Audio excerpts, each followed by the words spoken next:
قسم ہے محبوب تیرے زمانے کی، بے شک انسان خسارے میں۔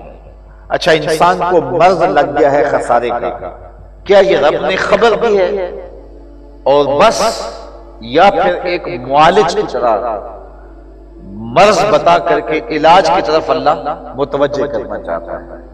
کسی کو کینسر لگ جائے تو ڈاکٹر اس کو یہ بتائے کہ تجھے یہ موذی مرض لگ گیا ہے، تو اس کا مقصود کیا ہوگا کہ یہ اتنا شدید مرض اس کو لاحق ہو گیا ہے تو یہ دوائی دھیان سے لے اور ایک لمحہ بھی ضائع نہ کرے، ایک وقت بھی برباد نہ کرے۔ تو انسان کو جو مرض لگ گیا ہے وہ ہے خسارے کا مرض۔ ہم اپنے آپ کو توڑ رہے ہیں، اپنی سانسیں توڑ رہے ہیں، میں اور آپ لمحہ لمحہ توڑ رہے ہیں۔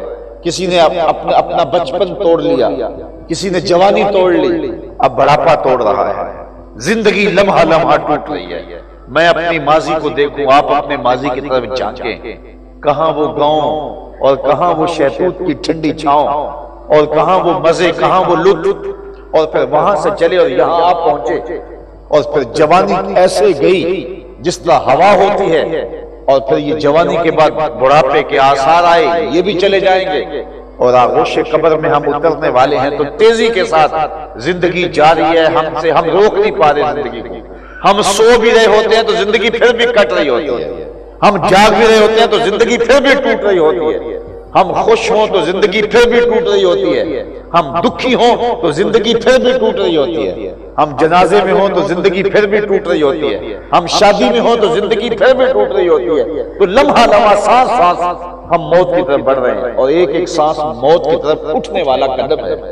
تو ہمیں مرض لگ گیا خسارے کا، تو اللہ نے ہمیں بتایا کہ غافل تجھے مرض لگ گیا خسارے کا، تو ٹوٹ رہا ہے، تو مالک اس مرض سے بچنے کا کوئی علاج بھی ہے؟ اللہ کہتا ہے ہاں میں علاج بھی تمہیں بتاتا ہوں۔ والعصر، قسم محبوب تیرے زمانے کی، ان الانسان لفی خسر، بے شک انسان خسارے میں ہے، الا الذین آمنوا، خسارے سے وہ بچے گا محبوب جو تیرا دامن پکڑ لے، جو تیرے دامن سے لپٹ جائے گا، وہ خسارے سے بچ جائے گا۔ دنیا آگے جا رہی ہے، ہم پیچھے جا رہے ہیں، تو شاید پاکستان میں پھر وہ دوبارہ دور آئے چکی پیسنے کا۔ تو جنہوں نے چکی دیکھی ہے انہیں یہ مثال سمجھ میں آئے گی، اور جنہوں نے نہیں دیکھی وہ بھی کچھ سمجھ لیں گے۔ اس کے دو پتھر ہوتے ہیں، اوپر والا متحرک، نیچے والا جامد اور ساکن، اور درمیان میں خالی جگہ ہوتی ہے، اس میں کلی ہوتی ہے، اور وہاں دانے ڈالتے ہیں۔ ہم اپنی زبان میں اس کو گالا کہتے ہیں، اور گالا ڈالنے کے بعد اس چکی کو گھماتے ہیں، تو جو دانے ان پتھروں کے نیچے آ جاتے ہیں وہ پس جاتے ہیں، اور جو دانے اس کلی کے ساتھ جڑ کے رہتے ہیں وہ بچ جاتے ہیں۔ رب کہتا ہے محبوب قسم تیرے زمانے کی، بے شک انسان خسارے میں ہے، بچے گا وہی جو تیرے دامن سے لپٹ کے رہے گا۔ اس خسارے نے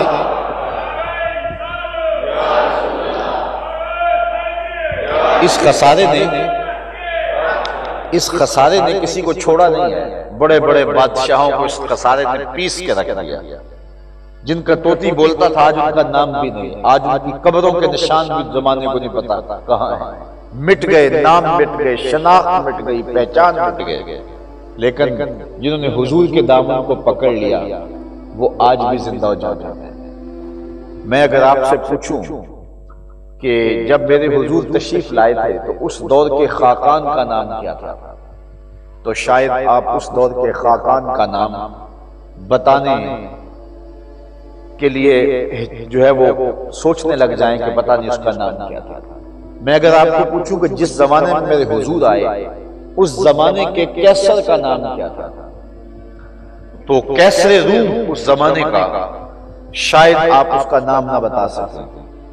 میں اگر آپ سے پوچھوں کہ جس زمانے میں میرے حضور آئے تھے اس زمانے کے کسرا کا نام کیا تھا، اللہ اکبر، شاید آپ یہ بھی نہ بتا سکتے۔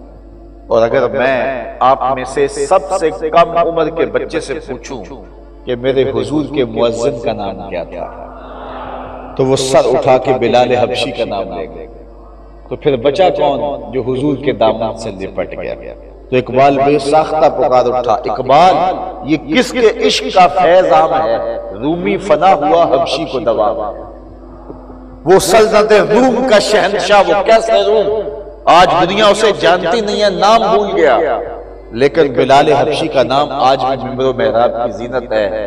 اقبال یہ کس کے عشق کا فیض عام ہے، رومی فنا ہوا حبشی کو دوام ہے۔ تو کہا محبوب قسم تیرے زمانے کی، انسان خسارے میں ہے، بچے گا وہی جو تیرے دامن سے لپٹ جائے گا۔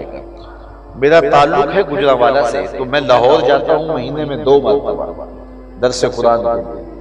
تو راوی کے اس پار جہانگیر کا مقبرہ ہے۔ یہ بر صغیر کا مطلق العنان حکمران تھا۔ اس وقت ہندوستان، پاکستان، بنگلہ دیش اور بہت سارا حصہ افغانستان کا یہ بر صغیر میں شامل تھے۔ اتنی بڑی راجدھانی کا شہنشاہ، اور جب بادشاہ تخت پہ بیٹھتا تو پیچھے پردہ لٹک رہا ہوتا، اور پیچھے ملکہ نور جہاں بیٹھتی جو جہانگیر کی محبوب بیوی تھی، اور بادشاہ کا کوئی فیصلہ اسے پسند نہ ہوتا تو پیچھے سے کمر ٹھونکتی، بادشاہ اپنے فیصلے تبدیل کر لیتا۔ آج اس کی قبر بھی جہانگیر کی قبر کے ساتھ اسی ظلمت میں ہے۔ وہاں حکومت نے پارک بنا دیا جس کے دم سے کچھ اتوار کے دن رونق ہو جاتی ہے، لیکن خالص جو احاطہ مزار کا ہے مقبرے کا، وہاں جانوروں کی بیٹیں پڑی ہوئی دکھائی دیتی، قرآن پڑھنے والے لوگ نہیں، تاش کھیلنے والی ٹولیاں بیٹھی ہوتی۔ ان کی اپنی بیٹی تھی زیب النساء، جو اپنے باپ سے چوری شاعری بھی کرتی رہی ہے۔ اس کا دیوان مخفی کے نام سے دستیاب ہے۔ تو اس کے لوح مزار پہ اس کا اپنا شعر لکھا ہوا ہے: بر مزار ما غریباں، نئے چراغے نئے گلے، نئے پرے پروانہ سوزد، نئے صدائے بلبلے۔ ہم غریبوں کی قبر پہ نہ کوئی پھول ڈالنے آئے گا، اور نہ کوئی پروانہ پر جلانے آئے گا، اور نہ کوئی بلبل گیت گانے آئے گی، اور نہ کوئی چراغ جلانے آئے گا، اور نہ کوئی پروانہ پر جلانے آئے گا۔ یہ وہ لوگ ہیں جو بر صغیر کے مطلق العنان حکمران تھے، آج مرنے کے بعد غریب بنے ہوئے ہیں۔ بر مزارے ما غریباں، نئے چراغے نئے گلے، کوئی چراغ اور کوئی پھول نہیں ہوگا ہماری قبر پہ۔ یہ مطلق العنان حکمرانوں کی کہانی ہے، اور راوی کے اس پار کی کہانی ہے، اور راوی کا پل پار کر جائے۔ ایک لوح مزار ادھر بھی ہے، یہاں تو لکھا ہے نا بر مزارے ما غریباں، نئے چراغے نئے گلے، اور وہاں لکھا ہے گنج بخشے فیض عالم، مظہر نور خدا، ناکساں را پیر کامل کامراں را۔ دن کو جائیں، شام کو جائیں، سویر کو جائیں، دوپہر کو جائیں، کڑکتی دھوپ میں جائیں، برستی بارش میں جائیں، ورکنگ ڈے جائیں، چھٹی کے دن جائیں، وہاں عید کے دن جائیں، جب بھی جائیں ہجوم عاشقاں دکھائی دے گا۔ تو کہا محبوب قسم تیرے زمانے کی، بچے گا وہی جو تیرے دامن سے لپٹ کے رہے گا۔ تو اگر چاہو کہ ہم جو ہے وہ بچ جائیں خسارے سے، تو پھر حضور کے دامن سے وابستہ ہونا پڑے گا، اور وہی وابستگی ایمان ہے۔ الایمان ہے تصدیق بما جاء بہ النبی صلی اللہ علیہ وسلم۔ حضور علیہ السلام جو لائے ہیں، حضور سمیت اس کی تصدیق کرنے کا نام ایمان ہے۔ تو سب سے بڑی دولت جو ہمیں دی گئی ہے وہ دولت ایمان۔ اس دنیا پر حضرت انسان کو جو سب سے بڑی دولت دی گئی ہے وہ دولت ایمان ہے، اور قیامت کے دن جو سب سے بڑی دولت عطا کی جائے گی وہ دیدار الہی ہوگا۔ تو جو دنیا میں ایمان سے محروم ہے اور آخرت میں دیدار الہی سے محروم ہوگا وہ حقیقی محروم ہے۔